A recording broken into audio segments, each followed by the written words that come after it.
जब भी हिंदू किसी मंदिर में जाकर किसी देवी देवता की पूजा करते हैं तो मुस्लिम मजाक उड़ाते हैं कि तुम्हारे जो भगवान खुद को भी नहीं बचा सकते तो वो तुम्हारी रक्षा कैसे करेंगे। इस वीडियो के माध्यम से हम ऐसे मुस्लिमों को बताते हैं कि तुम जिन गैर मुस्लिमों को काफिर कहते हो उन्हीं काफिरों ने अल्लाह की जान मुस्लिमों से बचाई थी जब मुस्लिमों ने अल्लाह को बंधक बना लिया था। इस्लाम से पहले अरब के लोग नहीं जानते थे कि अल्लाह किसी चीज का नाम है। सन 610 ईस्वी के आसपास मोहम्मद ने अल्लाह की रचना की थी और अपने अल्लाह को सबसे बड़ा, सर्वशक्तिमान, महान और सर्वज्ञ साबित करने के लिए दिसंबर 629 ईस्वी रमजान 8 हिजरी में काबा में रखे 360 देवी देवताओं की मूर्तियां तुड़वा दी थी। तब से जहां भी मुस्लिमों का राज हो जाता है मुसलमान उस देश के सभी अन्य धर्म स्थानों को तोड़ देते हैं। ऐसा करने का असली उद्देश्य यह सिद्ध करना होता है कि अन्य धर्म के उपास्य तो शक्तिहीन और निकम्मे हैं, सिर्फ अल्लाह ही सर्वशक्तिमान है।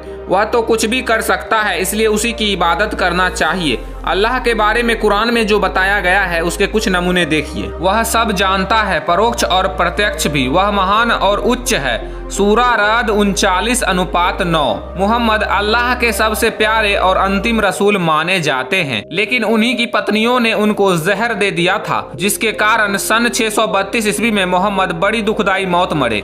अगर कुरान की आयत 39:9 के अनुसार सचमुच अल्लाह भविष्यदर्शी होता तो मोहम्मद को पहले से सचेत कर देता, और अगर अल्लाह सर्वशक्तिमान होता तो अपने प्यारे रसूल की जान बचा लेता। अब चलिए देखते हैं कि अल्लाह को कैसे काफिरों ने बचाया। मोहम्मद ने कभी सपने में भी नहीं सोचा होगा कि जिस अल्लाह के नाम से हमने मुसलमानों को क्रूर, हिंसक और अत्याचारी जिहादी बनाकर दुनिया का शत्रु बना दिया है, आगे चलकर यही जिहादी एक दिन अल्लाह को भी बंधक बनाकर काबा में कैद कर देंगे। और अल्लाह की जान बचाने के लिए सऊदी अरब की सरकार को काफिरों की सहायता लेनी पड़ेगी। पूरी घटना इस प्रकार है कि लगभग सन 1976 में अरब में एक इस्लामिक जिहादी संगठन बना था।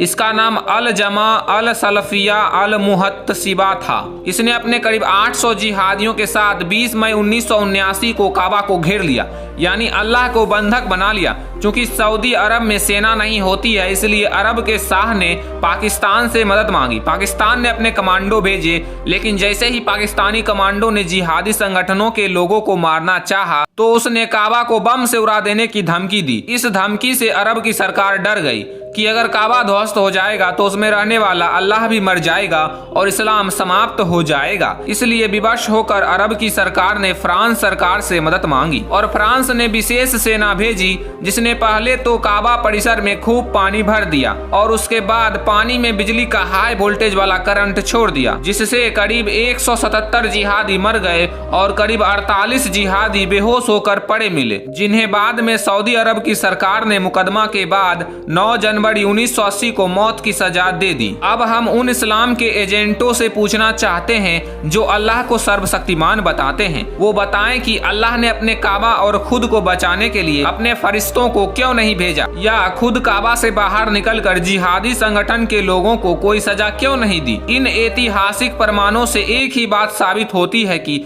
अल्लाह मोहम्मद की केवल रचना है और उसका कोई अस्तित्व नहीं है, और जो अल्लाह खुद को भी नहीं बचा सका उसकी इबादत करना सरासर मूर्खता है।